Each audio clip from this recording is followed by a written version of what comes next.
گھر میں بیٹیاں جوان ہیں، کوئی رشتہ اس لیے نہیں پوچھنے آتا کہ ان کے پاس دینے کے لیے کچھ نہیں ہے، اور باپ مزدوری کر کر کے بمشکل گھر کا چولہا گرم رکھتا ہے، اور بیٹیاں ان کے سر میں چاندی اتر رہی ہے، تو وہ باپ کتنا پھنسا ہوا ہے، اس کی گردن کتنی جکڑی ہوئی ہے۔ اور اگر کسی کے پاس رقم ہو اس کی ضروریات سے زیادہ، اور وہ اس کا رشتہ دار بھی لگتا ہو، تو اس کو سوچنا چاہیے کہ میں اس کی مدد کروں یا نہ کروں۔ اس کو کیلکولیٹر لے کے حساب کرنا چاہیے کہ یہ میرا بھائی ہے، یہ میرا بھانجا ہے، یہ میرا بھتیجا ہے، یہ میرے چچا کا بیٹا ہے، یہ میری پھوپھی کا بیٹا ہے، یہ پھنسا ہے، اس کی بیٹیاں جوان ہیں، کوئی وسیلہ ہی نہیں ہے، بمشکل گھر کے اندر کھانا پورا ہوتا ہے، اور بیٹیاں گھر کی دہلیز میں بوڑھی ہو رہی ہیں، اور اس کے پاس دولت کے انبار ہیں، اور یہ سوچے گا۔ اللہ فرماتا ہے یہاں بغیر سوچنے کے چھلانگ لگانی پڑے گی، یہاں نفع نقصان نہیں دیکھنا پڑے گا، یہاں کساد بازاری کا نہیں سوچنا پڑے گا۔ فَلَقْتَحَمَ الْعَقَبَةَ، یہ بغیر سوچے سمجھے کودا کیوں نہیں ہے، یہ مشکل گھاٹی چڑھا کیوں نہیں ہے؟ وَمَا أَدْرَاكَ مَا الْعَقَبَةُ، یہ جانتا ہے کہ مشکل گھاٹی کیا ہے؟ فَكُّ رَقَبَةٍ، کسی پھنسے ہوئے کی گردن کو چھڑانا ہے، کسی مشکل میں پھنسے ہوئے لوگوں کی مدد کرنا ہے۔ تو اب یہ سوچے گا کہ ابھی تو میں نے فلاں پلاٹ بھی خریدنا ہے، ابھی یہ بھی کرنا ہے، ایک فیکٹری نہیں لگانی ہے میں نے تو اس کے لیے رقم جمع کر، کیا یہ ضرب تقسیمیں دے گا؟ کہا اگر اسلام کا نور سینے میں اترا ہوا ہے تو اپنے بھائی کی مصیبت کو دیکھ لے گا جب، اور وہ جانتا ہے یہ واقعی پھنسا ہوا ہے، تو پھر اس گھاٹی میں چھلانگ لگاتے ہوئے وہ دائیں بائیں نہیں دیکھے گا، وہ فوراً چڑھ دوڑے گا اور فوراً فیصلہ کرے گا تاکہ دکھی کو مصیبت سے نکال سکے۔ فَكُّ رَقَبَةٍ، کسی پھنسے ہوئے کی گردن کو چھڑانا ہے، کسی مشکل میں پھنسے ہوئے لوگوں کی مدد کرنا ہے۔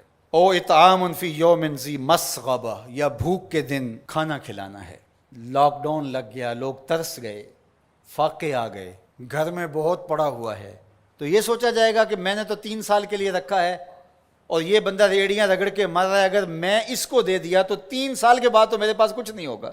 یہ بات سوچنے کی نہیں تھی کہ 3 سال بعد میرے پاس کیا ہوگا۔ قرآن کا جو اسلوب ہے، قرآن جو ہمیں زندگی سکھاتا ہے وہ یہ ہے کہ یہاں سوچنا نہیں، تمہیں عقل سے سوچ کے کام لینا، یہ بہت مرحلے ہیں، کہیں عقل کو پیچھے کرنا پڑتا ہے۔ اقبال نے کہا تھا بہتر ہے کہ دل کے پاس رہے چراغ عقل، بہتر ہے کہ دل کے پاس رہے چراغ عقل، لیکن کبھی کبھی سے تنہا بھی چھوڑ دے۔ کبھی ایسا بھی موقع آتا ہے کہ پھر اس کو پیچھے کرنا پڑتا ہے۔ یہ اپنا نفع نقصان، اپنی ضربیں تقسیمیں نہیں کرنی ہوتی کہ میں نے تو 3 سال کا بجٹ رکھا ہے اور ہمسایہ فاقوں سے مر رہا ہے، اور بندہ کہ سال کے میرے تو پورے ہیں، وہ یوں جمع تقسیم کرتا رہے۔ یہ مشکل گھاٹی ہے، تو کہا اس کو یہ مشکل گھاٹی چڑھنا ہوگا۔ وما ادراک ما العقبہ، جانتے ہو مشکل گھاٹی کیا ہے؟ فکو رقبہ، کسی پھنسے ہوئے کی گردن کو چھڑانا ہے۔ او اطعام فی یوم ذی مسغبہ، بھوک کے دن کسی کو کھانا کھلانا ہے۔ یتیما ذا مقربہ، کسی قریبی یتیم کی مدد کرنا ہے۔ او مسکینا ذا متربہ، یا خاک نشین مسکین کی مدد کرنا ہے۔ یہاں جو لفظ قرآن نے استعمال کیا نا، یتیما ذا مقربہ، قریبی یتیم، تو کیا اس کا مفہوم یہ نکلتا ہے کہ جو دور کا یتیم ہے اس کی مدد نہیں کرنی؟